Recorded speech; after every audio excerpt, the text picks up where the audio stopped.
Hello everyone, I'm Rebecca Taylor. The holiday isn't until Tuesday, but this weekend, many people are hitting the bars to celebrate. What a game. You know, football fans couldn't peel their eyes away from the TVs, at times chanting for the Cardinals, especially in the fourth quarter. The publicist for that California woman who gave birth to octuplets, calling it quits.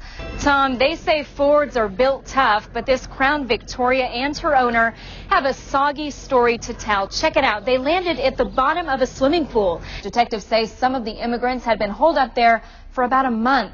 ICE agents have now taken over the case. I mentioned the fact that you were wearing Steelers colors today. You know what? I'll wear the Cardinal red when it counts tomorrow. Okay. How's that? Okay, we'll hold you to that. All right, I promise. A final look at your weather when we come back on News 4 at 5:30. For the 25th straight year, the Arizona Wildcats are in the NCAA, extending the nation's longest active string of tournament appearances.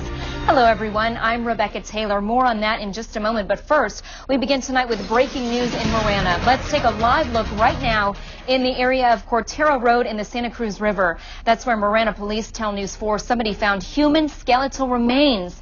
It's too early to tell if the remains are those of a man or a woman, how long the person's been dead, or how that person died.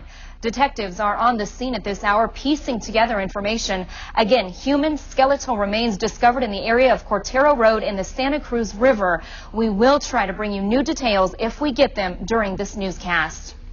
Now to our other top story. The Wildcats pulled off a big stunner today, far exceeding expectations about their chances of making it into the NCAA tournament.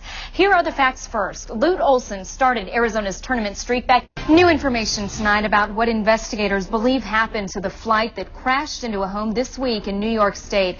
Take a look at this animation. As the plane was coming in to land, the crew discussed significant ice on the wings and windshield.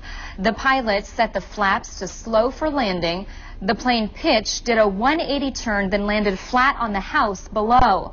The pilots never had a chance to fully extend the flaps.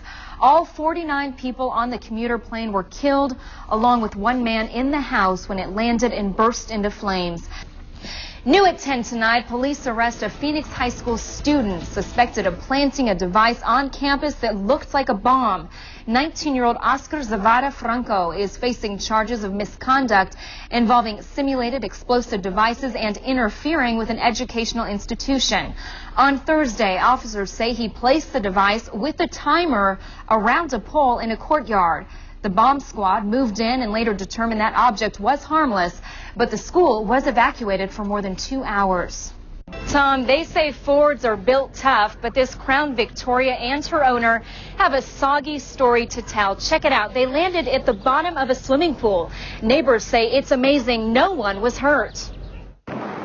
Broken brick, shattered glass. It was just like an explosion. This Crown Victoria completely submerged. Grab my phone and dial 911. Under 6 feet of water and filling up fast. The driver's side door was right about here. Evan Jackson and a buddy rushed to help. And the steering wheel was like holding her lap down and stuff.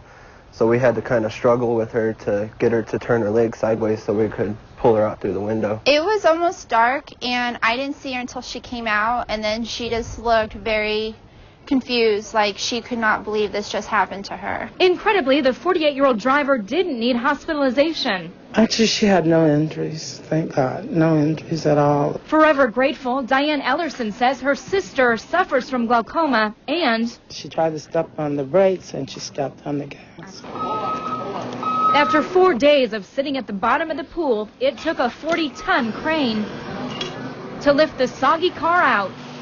But everyone watching knows possessions can be replaced. People can't. I don't think that she would have been as okay without them being right here so quickly. Just comes natural, I guess. How thankful are you for those young men? Very, very. Only God knows how thankful I am. Tucson police have charged the 48-year-old driver with DUI for having prescription drugs in her system at the time of the crash. Live from Midtown, Rebecca